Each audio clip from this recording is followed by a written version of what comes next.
مقلوبة عراقية لأول مرة بحياتي، خلينا نجربها. بعدني راجع من الدوام ونفسي باكل عراقي، ومرقت من جنب الخلديه مول ورحت عند دولما كاب، اول مطعم عراقي بيكون بالفود كورت اللي بالخلديه مول. والحلو كمان اذا انتم تعبانين وما لكم خلق تطلعوا، هم بينزلوا بيجيبوا لكم الاكل بس تطلبوا قبل ما توصلوا. والصراحه قررت اكل اكل عراقي بس عشان هذا الطبق الدولما يا جماعه. طبعا ما احكيكم على الريحه بتشهي، خلينا نقلبها. بسم الله. وهالنفسي بدولما اصليه من زمان يا اخي. واو بتدوب والله، الورق عنب بتدوب. خلينا نجرب الكوسه كمان بتدوب. والصراحه اطيب اشي بالدولمه بالنسبه لإلي البصل المحشي. يا اخي العراقيين يا اخي كيف اخترعتوها يا زلمه؟ كيف قررتوا تحشوا البصل؟ يعني اختراع رهيب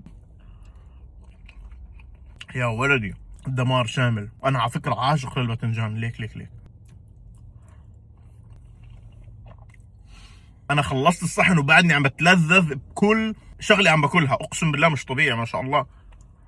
اوكي لازم اخلي مكان للمقلوبه اللي هي اول مره حجرب بحياتي مقلوبه عراقيه. تعالوا نشوف شو الفرق. وهاي هي لحظه الحقيقه، مقلوبه عراقيه لاول مره بحياتي. خلينا نجربها. اوبا، هاي زي ما بيحكوا نجمه الموسم. ريحتها رهيبه، تقريبا نفس المقلوبه الفلسطينيه، فيها باذنجان وبطاطا وطماطم ودجاج، بس الفرق الوحيد اللي هو الرز بيكون اتوقع مع صلصه الطماطم، وفيها كمان فلفل حلو وبصل. اوكي خلينا نجرب. انا بكفي احكي، خلينا نجرب واحكيكم رايي الصريح. لا اول لقمه بده تكون مع بطاطا وبتنجان ودجاج وكل اشي. اوكي بكفي حكي، خلينا ندوق. اول مره بجرب المقلوبه العراقيه، الصراحه تفوز والله تفوز. البهارات اللي بالمقلوبه العراقيه غير، بس كثير طيبه. المقلوبه العراقيه تتألق صراحه.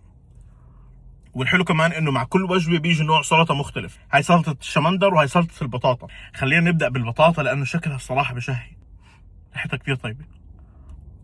اوه فيها بصل اخضر، لا والله هي عالم ثاني، رهيبه. وهاي سلطه الشمندر.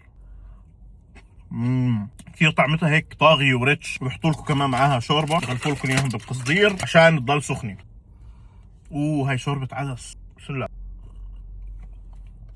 ممتازه والله. اخر شيء بدلعوكم طرشي، هذا مخلل الزهره. وهذا الجزر.